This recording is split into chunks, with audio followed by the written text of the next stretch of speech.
Como eu falei para vocês, eu dedico a minha vida acadêmica ao estudo das migrações forçadas ou não.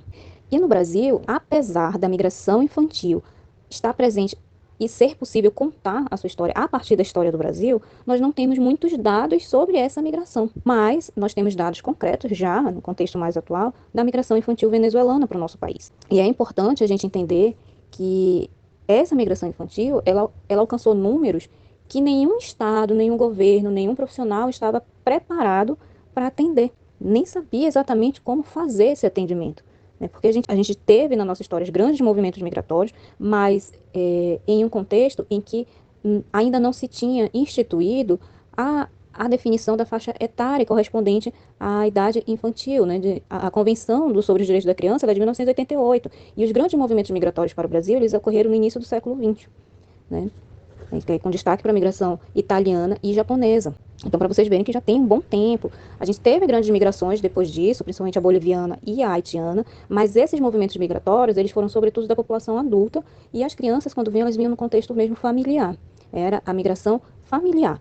No caso da migração infantil venezuelana, a gente tem um cenário completamente diferente. A gente tem um fluxo misto. Nós temos crianças migrando com a unidade familiar, aquela família nucleada, pai, mãe, né, todos os filhos. Nós temos aquelas famílias monoparentais, né, formadas apenas por mulheres. E nós temos uma migração de crianças e adolescentes que ingressam no Brasil acompanhado de uma terceira pessoa que não faz parte da sua família extensa, que não é o pai, que não é a mãe. É um terceiro, é um amigo, é um vizinho, é alguém que ele conheceu no trajeto, ou sozinho. Nós temos essa característica da migração infantil venezuelana.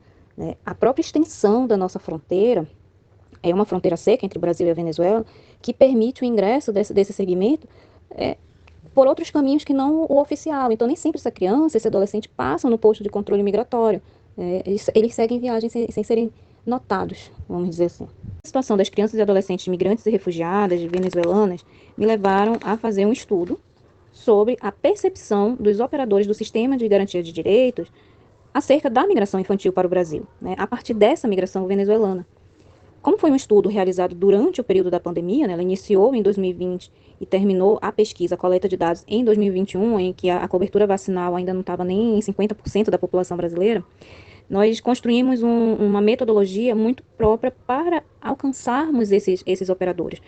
Então, a gente fez um estudo e nós lançamos mão de várias tecnologias da informação e comunicação para a coleta de informação. Então, nós nos apropriamos da cyberetnografia, passou a estudar ali o comportamento desses operadores e das próprias crianças nos meios de comunicação. Então, analisamos páginas de Facebook, nós analisamos os comentários dessas pessoas, de várias pessoas, não necessariamente dos operadores, mas de várias pessoas, porque aí é uma visão mais amostral da sociedade brasileira.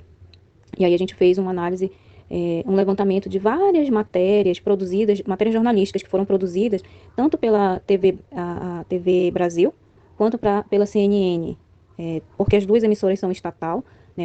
A TV Brasil ela é estatal brasileira e a CNN ela é a estatal britânica, para a gente fazer um comparativo e ver como que essas instituições estavam trabalhando a temática, né? E como as pessoas reagiam a essas informações através das redes sociais. Então a gente tem ali esse estudo e que a gente vê um posicionamento muito xenofóbico e muito seletivo, né? A população ela tende a imaginar, a construir uma imagem da criança que não é uma criança branca dos olhos azuis, mas que é uma criança da América Latina, uma criança negra, uma criança indígena, de uma forma muito pouco empática. Não causa comoção a situação em que elas vivem. A tendência é culpar os pais da criança, às vezes se culpa a própria criança como se ela tivesse ali algum poder de decisão na população, no contexto, né, sociopolítico e econômico do país. Né. Também fizemos um levantamento dos estudos que eram feitos sobre a criança migrante, né, e aí a gente buscou essas informações tanto na base CAPES quanto na base de periódicos Claxon. Né. Tem na base de dados da Claxon, você tem um número muito grande de materiais produzidos dos nossos vizinhos sobre migração infantil, mas quase 90% deles são voltados à questão da educação. Né?